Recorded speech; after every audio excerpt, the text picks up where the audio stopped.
Our policy has been one of patience and restraint, as befits a peaceful and powerful nation which leads a worldwide alliance.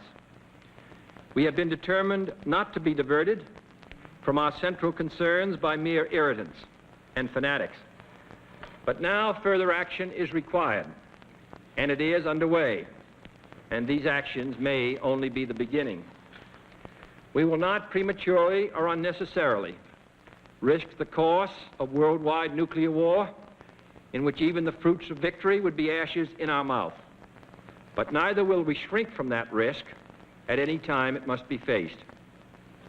Acting, therefore, in the defense of our own security and of the entire Western Hemisphere, and under the authority entrusted to me by the Constitution, as endorsed by the resolution of the Congress, I have directed that the following initial steps be taken immediately.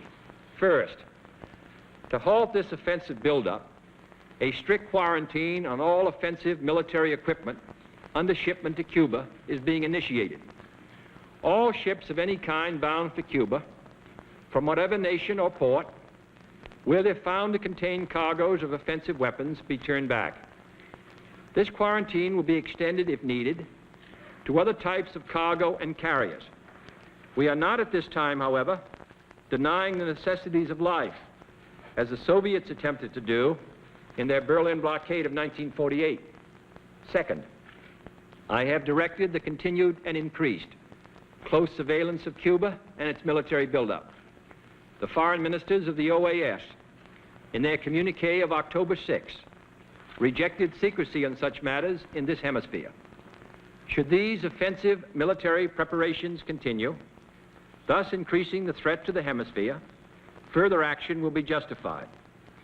I have directed the armed forces to prepare for any eventualities, and I trust that in the interest of both the Cuban people and the Soviet technicians at the sites, the hazards to all concerned of continuing this threat will be recognized. Third, it shall be the policy of this nation to regard any nuclear missile launched from Cuba against any nation in the Western Hemisphere as an attack by the Soviet Union on the United States, requiring a full retaliatory response upon the Soviet Union.